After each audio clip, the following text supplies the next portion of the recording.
ஆசைப்பட்டு நிறைய காரியங்கள் செய்கிறான். அவன் என்னை நெருங்க வேண்டும் என்று சொன்னால் அவன் முதலில் செய்ய வேண்டிய காரியம் என்ன தெரியுமா? கடமையாக்கப்பட்ட தொழுகை அவன் தொழ வேண்டும். அதன் மூலமாக ஒரு அடியான் என்னை நெருங்கி விடுவான். நாயகம் ஸல்லல்லாஹு அலைஹி வஸல்லம் அவர்கள் சொல்லிவிட்டு சொன்னார்கள், ஒரு அடியான் கடமையாக்கப்பட்ட தொழுகையை தொழுந்து விட்டு உபரியான வணக்க வழிபாடுகளில் ஈடுபட்டு கொண்டே இருக்கிற நேரத்தில் திடீர் என்று அல்லாஹ்வுடைய நெருக்கம் அவனை சூழ்ந்து கொள்ளும். அல்லாஹ் அவனை நேசிக்க ஆரம்பித்து விடுவான். அலா இன்ன அவுலியா அல்லாஹ் லா கௌஃபுன் அலைஹிம் வலா ஹும் யஹ்ஸனூன். அல்லாஹ்வுடைய நேசராக அவர் மாறிவிட்டால் அவருக்கு எந்த பயமும் எந்த கவலையும் இந்த உலகத்தில் இருக்காது. அல்லாஹ்வுடைய நல்லடியார்களே, அல்லாஹ்வுடைய நல்லடியார்களே, ஒரு அடியானுக்கு அல்லாஹ்வுடைய நேசம் எப்பொழுது வருமாம்? அவன் கடமையான தொழுகையை நிறைவேற்றணுமாம். அப்பொழுது அடியான் அல்லாஹ்வை நேசிப்பானாம். நேசித்துக் கொண்டே இருக்கிற நேரம் உபரியான வணக்க வழிபாடுகளில் அடியான் ஈடுபடுவானாம். தர்மம் கொடுப்பானாம், நினையாது யாருக்கும் தெரியாமல் தர்மம் கொடுப்பானாம். யாருக்கும் தெரியாமல் அனாதைகளை பார்ப்பானாம். யாருக்கும் தெரியாமல் தொழுவானாம். யாருக்கும் தெரியாமல் தனிமையிலிருந்து அல்லாஹ்வை நினைத்து அழுவானாம். இந்த நேரத்தில் ரசூலுல்லாஹி ஸல்லல்லாஹு அலைஹி வஸல்லம் அவர்கள் சொன்னார்கள், ஸஹீஹுல் புகாரியில் வருகிறது, திடீர் என்று அல்லாஹ்வுடைய நேசம் அவன் பால் வந்து விடுமாம். அல்லாஹ்வை நேசித்து விட்டால் ரசூலுல்லாஹ் சொன்னார்கள், திடீர் என்று தான் அல்லாஹ்வுடைய நேசம் வரும்.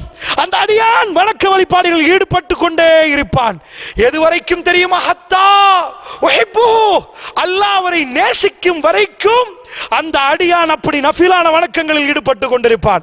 அதற்கு அர்த்தம் இரவு முழுக்க தொழுவது என்றில்லை. அல்லாஹ்வுடைய நல்லடியார்களே, நஃபிலான வணக்கம் என்று சொன்னால் தொழுகை மட்டும் என்று நினைத்து விடக் கூடாது. அல்லாஹ்வுடைய நல்லடியார்களே, ரசூலுல்லாஹ்வுடைய பள்ளிவாசலுக்கு ஒருவர் வந்தார். தாடியிலே தண்ணீர் தட்டினார். சஹாபாக்கள் அமர்ந்திருக்க நாயகம் ஸல்லல்லாஹு அலைஹி வஸல்லம் சொன்னார், அவரை பார்த்துக் கொள்ளுங்கள், அவர் சொர்க்கவாசி என்றார். சஹாபாக்கள் பார்த்தார்கள், என்ன இவர் யார்?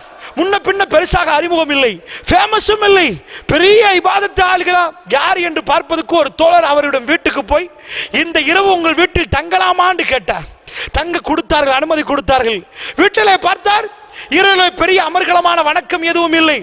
என்னப்பா இவர் சொர்க்கவாசி என்று ரசூலுல்லாஹ் சொன்னார்களே, என்ன என்று பார்த்தால் அல்லாஹ்வுடைய நல்லடியார்களே, தாய் தகப்பனுக்கு அவர் செய்த பணிவிடை, அற்புதமாக தாயின் தகப்பனையும் அவர் பார்த்த விதம், அல்லாஹ் அவருக்கு சொர்க்கத்தை கொடுக்க போதுமாக இருந்தது. அல்லாஹ்வுடைய நல்லடியார்களே, உபரியான விஷயங்கள் என்று சொல்லுவது தொழுகை, சுன்னத்து தொழுகை, 4 ஜிக்ர் என்றதை மட்டும் நினைத்து விடாதீர்கள். அல்லாஹ்வுடைய நல்லடியார்களே, அனர்த்தம் வருகிற நேரம், வெள்ளம் வருகிற நேரம், ஒரு சமூகம் பாதிக்கப்படுகிற நேரம், நீங்கள் சாப்பாடுகிற சாப்பாட்டிலே ஒரு சாப்பாடு பார்சலை கொண்டு போய் கொடுத்தாலும் அது உபரியான வணக்கம். அல்லாஹ்வுடைய நல்லடியார்களே, உங்களுடைய தாய் தகப்பன் வேதனையில் துடிக்கிற நேரம், அவர்கள் ஆசா பாசங்களை நிறைவேற்றுகிற நேரம், அதுவும் உபரியான வணக்கம். அல்லாஹ்வுடைய நல்லடியார்களே, இந்த மாதிரியான வணக்க வழிபாடுகளில் ஈடுபட்டு கொண்டிருக்கிற நேரம், ஒரு அடியான் சிரித்து இன்னொரு அடியானோடு பேசுகிற நேரம், இது உபரியான வணக்கம். அல்லாஹ்வுடைய நல்லடியார்களே, உதவி செய்வது, கஷ்டப்படுகிற மக்களை பார்ப்பது, தொழுவது, தஹஜ்ஜுதில் தொழுவது, அல்லாஹ்விடம் துஆ கேட்பது, இது அத்தனை உபரியான வணக்கம். இந்த மாதிரியான வணக்க வழிபாடுகளில் ஈடுபட்டு கொண்டிருக்கக்கூடிய நேரம், அது எந்த நேரம் என்று யாருக்கும் சொல்ல முடியாது. திடீர் என்று அல்லாஹ்வுடைய இரக்கம், அல்லாஹ்வுடைய நேசம் அந்த அடியானை சூழ்ந்து கொள்ளும் என்றார்கள் ரசூலுல்லாஹி ஸல்லல்லாஹு அலைஹி வஸல்லம். அல்லாஹ் அதை டைரக்டாக சொன்னதாக சொன்னார்கள், நான் சொல்லவில்லை, அல்லாஹ் சொன்னான். அப்படி இருக்கிற நேரத்தில் நான் என் அடியானை திடீரென்று நேசிக்க ஆரம்பிப்பேன். அப்படி ஒரு நேசம் வந்தால் ரசூலுல்லாஹ் சொன்னார்கள், அந்த அடியான் கையேந்தினால் வெறும் கையாக அல்லாஹ் நிச்சயமாக அனுப்ப மாட்டான். அந்த அடியான் உதவி தேடினால் அல்லாஹ் நிச்சயமாக பாதுகாப்பு கொடுப்பான். அந்த அடியானை அல்லாஹ் கைவிட மாட்டான் என்றார்கள் ஸல்லல்லாஹு அலைஹி வஸல்லம். அல்லாஹ்வுடைய நல்லடியார்களே, அந்த பொருத்தமான அல்லாஹ்வுடைய ரப்புக்கு மிக பொருத்தமான அந்த அடியாராக நானும் நீங்களும் இருக்கக்கூடாதா என்று கல்வி ஏங்கி தவிக்கும். இந்த துனியா விடாத அல்லாஹ்வுடைய நல்லடியார்களே, இந்த துனியாவோடு தான் எனக்கும் உங்களுக்கும் ஒரு போராட்டம் இருக்கிறது. இறைவனை நெருங்க வேண்டுமென்றால் துனியாவை கொஞ்சம் தூரமாக்கி விட வேண்டும். அல்லாஹ்வுடைய நல்லடியார்களே, இந்த துனியா என்னையும் உங்களையும் பிடித்துக் கொள்ள பார்க்கும்.